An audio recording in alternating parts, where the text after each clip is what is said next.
All right, what's up, everybody? Welcome to our second lesson in the WordPress Money course. Today we're going to go over finding your niche. So basically, a niche is a smaller market of consumers that you're going to be going after, kind of a targeted market of consumers. So you narrow things down a little bit so you're able to reach people who are highly interested in your products. Basically, a niche is something that's more targeted. Where you might say sports is a grand general category. Maybe golf is a little bit more of a niche market. Maybe golf clubs is a little bit more of a niche market. Maybe golf training, putters, drivers, all these different things can be your niche basically. So this whole lesson is going to be going about how to find it, basically your niche, and how to create something where you can set up a website that you can start selling to customers. So you'll see here I'm on Amazon.com. So Amazon's a great place to find big markets and different things that you can target. So what we're going to do here is when you go to Amazon.com, if you come to departments and just click on the link, they're going to bring you up to a new page here with basically every different department they have on Amazon. So they'll always start with their different things with Amazon, whether it's subscribing to Amazon, becoming a Prime member, Fire TV Stick, music. You can kind of avoid some of these things unless you really want to just set up an Amazon focused website, which I wouldn't recommend because it's going to be pretty difficult competing with them.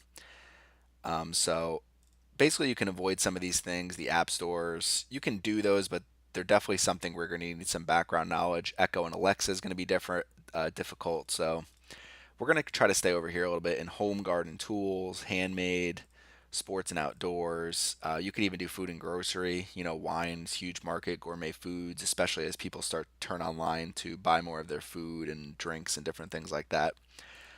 Beauty and health, automotive is obviously huge. All these different, links down here, toys, kids, and babies, movies, music. So there's a lot of things here, clothing.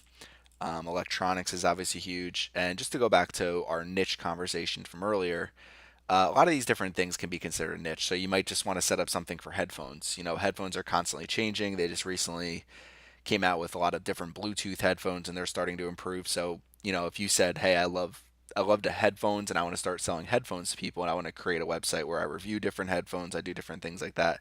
That's a good way to find a niche. So basically, I'm going to take you back up here and I'm going to go through kind of the steps you want to take to find it. So my first recommendation, of course, is to absolutely follow your passion. So if you're passionate about something specific, whether it's you have animals and you want to try to sell pet supplies. Let's say you love sewing, you want to sell sewing supplies or sewing machines.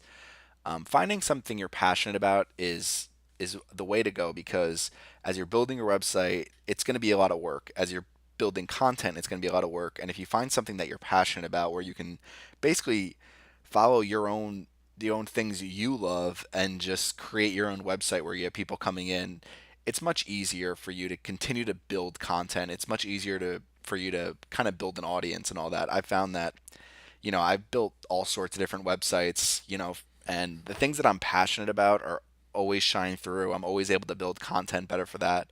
I've had some health websites where it's just, waking up and having to do content for it is just so difficult that I actually just sold them because I just realized like this isn't a long term solution for me. It's not something I love. So, while there might be a lot of money in something like lamps and light fixtures, or power and hand tools, if you don't love these things and you don't want to talk about them regularly and you don't care about the nuanced details, it's going to be difficult to really follow your niche and follow your passion. So that's where I always say to start is follow your passion. So for me, I see sports and outdoors here. You can see people camping, and I actually enjoy camping too. So one of the things down here is camping and hiking. So let's just say you love camping and hiking. That's basically how you want to go about finding your niche. As you say, I love doing these two things. I want to kind of reach people who are like-minded. I want to build content around that because I know a lot about it. So let's just say you start with camping and hiking. So we can click here, come in. You can see all the different things they have. Kind of they have their own little different categories here that you can go into, and you see some of the more popular things that people are looking for when they're camping. So let's just say I have no clue where to start. What you want to do is open up Google AdWords, and you can see I have my AdWords account here, not even running anything. I have nothing at all running. So what you want to do is come up here. You have the three dots up here, and you want to click the keyword planner. So we want to go into Google AdWords and go to the keyword planner and make sure, basically we're going to be looking up keywords to make sure that there's enough of a market around the things that we're going to be promoting, because we don't want to be promoting something that nobody's looking at. So here we're in the Google AdWords keyword planner. If you have no clue how to get to here, basically what you have to do is you have to create a Gmail or a Google account, and from there you just sign in with your AdWords account. You're just gonna have to set everything up with AdWords. I don't know if they make you put in your billing now, but they're not going to charge you or anything like that. So once you have everything set up, you just kind of come into this screen here. You click on the three dots and you come down to the keyword planner. The keyword planner is incredible. It lets you look at basically search volume data for different search queries that people are typing into Google. So you know how popular things are. For example, if I type in fitness or weight loss, those are huge, huge search terms.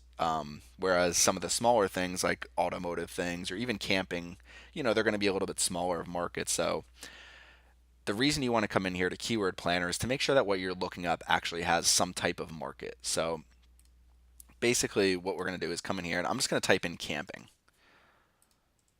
And the only other thing we need to do before we click Get Ideas down at the bottom is in keyword options, they have here only show ideas closely related to my search terms. Turn that on. So everything will be very, very related to camping, and you don't have to worry about, having just some unrelated term show up. So we just type in camping. That's all we did. I have United States set up. You want to do targeting wherever you're located, but you can do United States. A lot of times I'll mix United States, Canada, and United Kingdom. That's kind of usually where I start. So we do camping, we do only show closely related ideas, and we're going to click Get Ideas.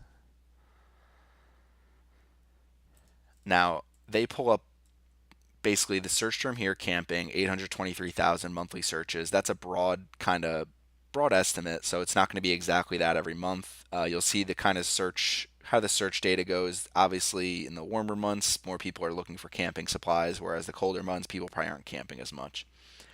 So what you're going to see here is they're going to automatically bring up all the keywords by relevance. And if you might see it come up similar to this, where it says, it just pulls up the ones that they think are the most relevant. What you want to do is click on average monthly searches over here. So basically what I'm looking for is what are some things that, do I want to create a huge camping website and have a huge scope for my website, or do I want to narrow it down a little bit?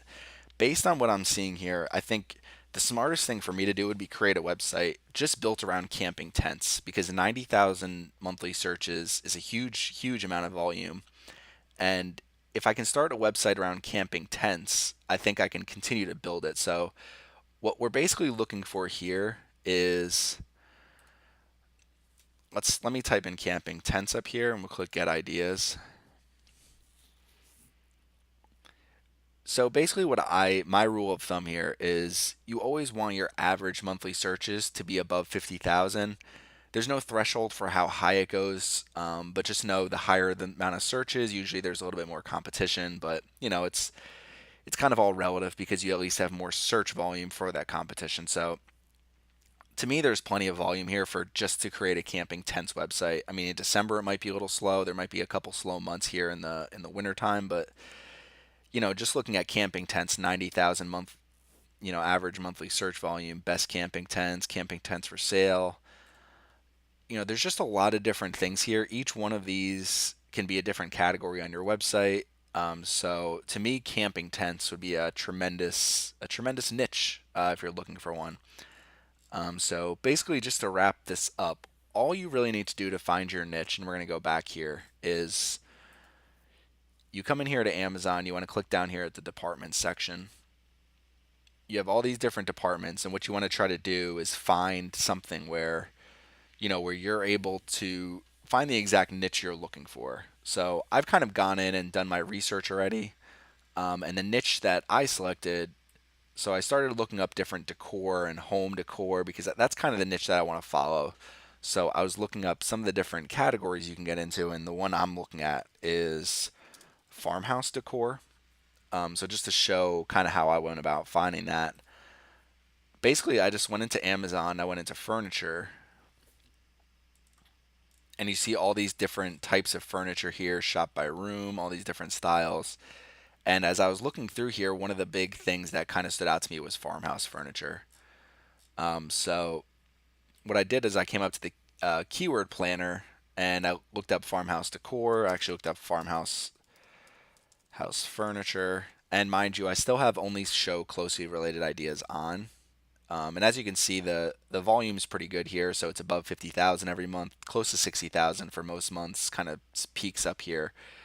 So here's my thing: farmhouse decor, farmhouse furniture, farmhouse home decor, kind of get all these different things. And I want to kind of build a website. All right, here's a common issue you're going to see in the keyword planner. When you redo some things, there's a problem retrieving ideas. All you have to do is search again. So if you ever have that problem, I'm kind of glad we have it in the video. All you have to do is search again. So what I'm seeing here is farmhouse decor, 33,000, farmhouse furniture, 5,400. Farmhouse wall decor. There's a lot of different things here, and I can see I'm above 50,000 every month. Some slow months here from September to December, but it peaks, pretty high in the summer and then pretty high in the winter as well. So this is the niche that I'm selecting, farmhouse. I've done a lot of research into it. It's something I'm passionate about, home decor in general. I have a couple other websites that are similar, so I'm able to kind of work off of them and build them at the same time. So that's kind of how we go about finding our niche. I know the videos might be a little bit long, but I kind of want to go through, talking through it so you kind of understand, some of the thresholds you need. The 50,000 search volume, you need search volume to make sales. So basically, what we're going to be doing is focusing a lot on Google search, and different social media services. So if you don't have search volume, it's going to be an uphill battle. So that's our video for today. Hopefully, you're able to find your niche. Just if you can't find anything here in Amazon, I mean, there's so many different options you have here, all down, home garden tools, handmade, sports and outdoors, food and grocery, automotive, beauty. You could even go into books if you like different, books. You want to create, a big community of people who love to read, music, all these different things. So there's so many different niche markets. And whenever someone says, oh, they're all taken, don't listen to them because, I can go in and I can create headphones. I can create Bluetooth speakers, all these different things are huge markets. And a lot of people are searching for these products. All you have to do is build the website. That's your hard part, is building the website to appeal to people so you can sell those products. So thank you for joining us for the video today. And we'll be back for our next lesson shortly. Thanks.